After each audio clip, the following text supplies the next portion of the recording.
It's Tuesday, August 27th, 2024. Another ex-Democrat endorses Donald Trump. The September 10th debate is off, but it's probably still on. And a Blessings of Liberty update next on the AM Update.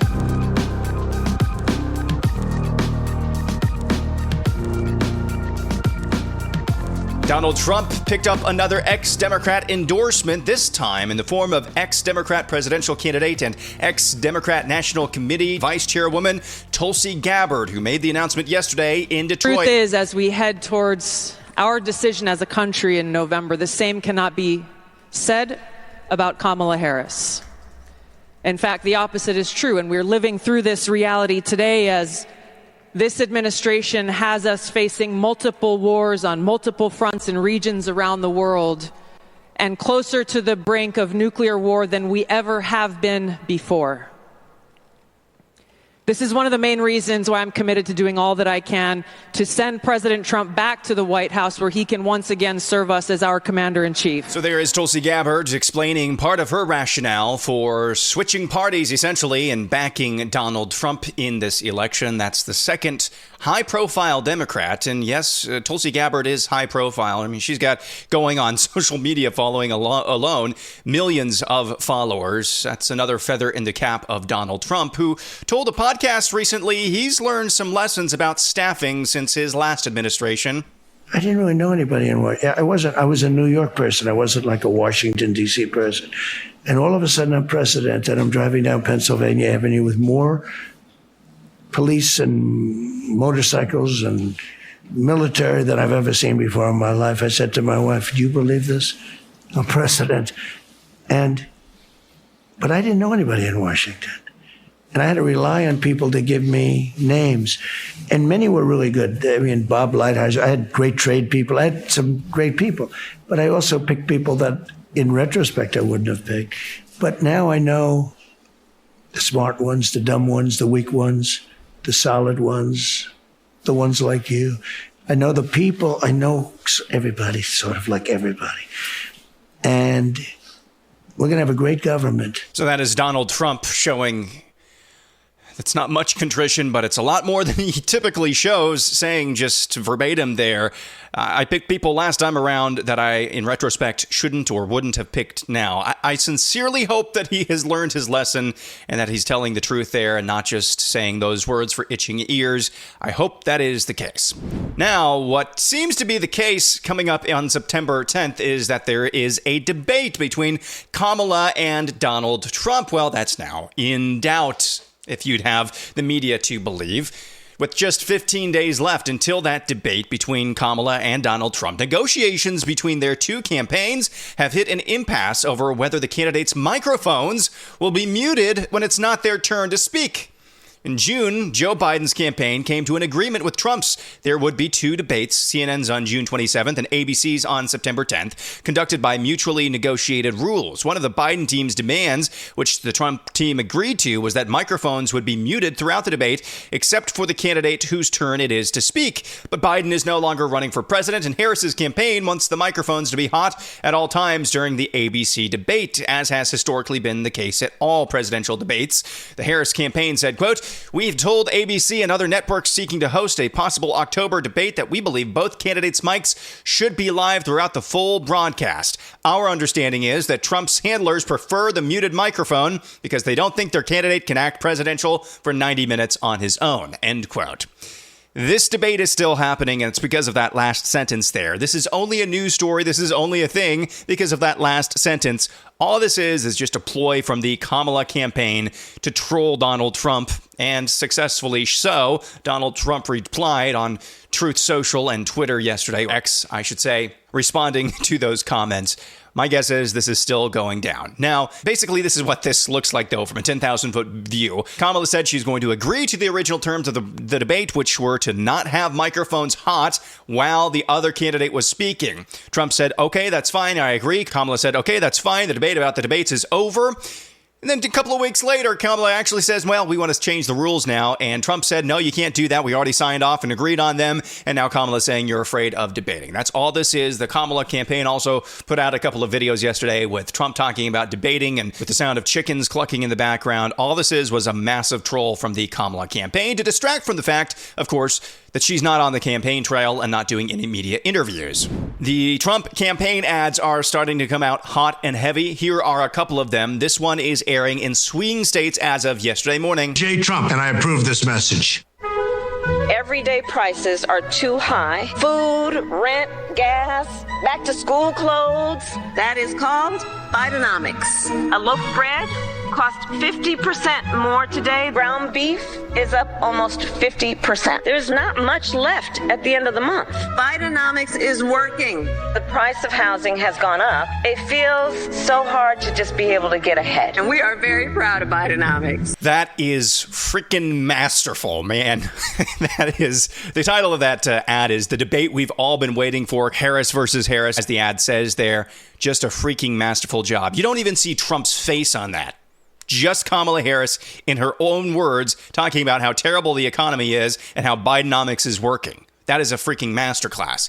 I'm not so sure about this one. It's well done, but I'm not sure about it. Listen to this. No tax on tips. Don't let Kamala Harris fool you. Harris not only supports taxing service workers' tips, news reports confirm Biden and Harris have weaponized the IRS to confiscate your tip money. Harris and Biden have literally unleashed the IRS to harass workers who receive tips. And they just may be coming to your house next. Only President Trump has a plan that ends all taxes on service workers' tips. President Trump, he's on your side. I'm Donald J. Trump, and I approve this message. Okay, whatever. I like the other one a lot better. It's not really the ad itself. It's the policy that's proposed. It's an extremely partial policy in terms of it shows partiality actually to those who actually get tips and not those in the same restaurants who don't typically receive tips, like the cooks and people actually making the food and other things, other workers who don't typically interact with customers. It's not nearly as inspiring and on the nose as the previous ad. Like I said, those ads are out in swing states right now, especially that last one in Nevada. What do you think about those two ads? Do you think they'll actually resonate? Do you think the normies actually will watch that and think of anything other than, okay, can we get through this commercial break, back to the game? Let me know at Relay Update on X. Texas Governor Greg Abbott has announced over 1 million names of ineligible voters have been removed from the state's voter rolls since he signed Senate Bill 1 into law in 2021. The removed names include those of people who moved out of Texas, who died, and who are non-citizens, among other factors, and the governor's office said the removal process continues. Abbott said in a statement, quote, "Election integrity is essential to our democracy. Illegal voting in Texas will never be tolerated. We will continue to actively safeguard Texans' sacred right to vote while also aggressively protecting our elections from illegal voting." Abbott said Secretary of State and other county voter registrars have an ongoing legal requirement to review voter calls, remove ineligible voters, and refer any potential illegal voting to the Attorney General's office and local authorities. So in about 3 years since he signed that bill into law, 1 million names have been removed from Texas voter rolls. That's pretty astounding. And now a David French Blessing of Liberty update. A military family who lost custody of their autistic son after they refused to so-called transition his gender are suing a major D.C. hospital. This story is from the UK Daily Mail. The family said their boy had never shown any desire to become a girl until, at age 16, he was hospitalized for self-harming after a bitter breakup with his girlfriend in 2021. Staff at Children's National Hospital informed the family he wanted to be female and should be referred to using she, her pronouns going forward. That's according to the lawsuit. His Army veteran parents from Prince George County in Maryland rejected the suggestion, saying their son was impressionable due to being autistic. They've accused the hospital of starting a full-on campaign to transgender this child and accused staff of mentally reprogramming, saying their son had been forced to write letters to friends disavowing his previous male identity. According to the lawsuit, the hospital used its emergency policies to keep the boy in its units and reported the parents to Child Protection Services. Just an absolutely wicked story out of the nation's capital. And this, I'm afraid, like stories we've heard out of Canada and elsewhere, that's only going to become more frequent until the transgender mob is defeated. Now, here is this. We go to Surprise, Arizona at a recent city council meeting where one concerned citizen showed up to complain to that city council about the city attorney being paid extra on top of an already pretty large salary that's already above the nationwide average for city attorneys in cities of that size. Here's how that went down. Listen to this. There are numerous public records requests that I have open right now that are, quote, pending legal review that I am entitled to request. I've got it. This is Skip Hall. He's the mayor of Surprise, Arizona. This is the public meeting forum that you agree to when you speak.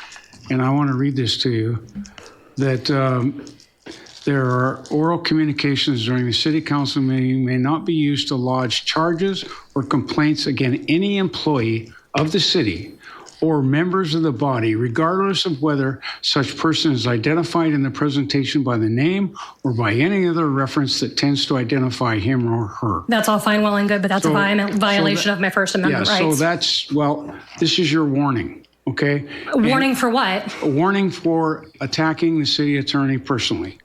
This is all factual information. It doesn't matter. You're violating my First Amendment rights. This is what you agree to when you first speaking. This is the form. It is unconstitutional, Mayor Hall. Well, it's not unconstitutional. It is. And if you're the Supreme Court has upheld. I could get up here and I could swear at you for 3 straight minutes, and it is protected speech by the Supreme Court. It is. No, you can't. Why don't you look at case law? No, you can't.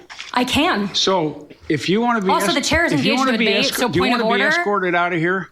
Do you want to be escorted out of here? You're violating my First Amendment rights. Talking. You are violating my First Amendment rights. That's your opinion. It's not a matter of opinion. Do you want to be escorted out, Ms. Massey? Because that's what's going to happen. And it's going to happen in the future also.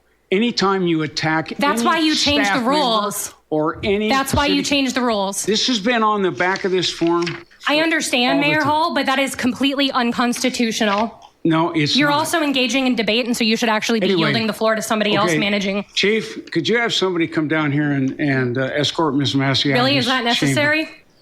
Yes, I think it is. In front of my 10-year-old daughter, you're going to escort me out for expressing my First Amendment rights. She can go with you. I'm not leaving. Well, a police officer comes up to the podium, just doing his job. Put your hands on me. Puts his hands on this woman. Put your hands on me. Come on out. And forces her to leave. Do not put your hands on me. Come out with me now before you get arrested. Again, that police officer just doing his job. Why am I being detained? Under what charges? Under what charges? That is Surprise, Arizona. I And Mayor Skip Hall has his lackey, just doing his job, come in and arrest a woman for simply pointing out that she disagrees with the agreement to pay the city attorney $11,000 more than his already pretty high salary. King George called and said, Skip Hall, the mayor of Surprise, Arizona, needs to slow his roll, bro.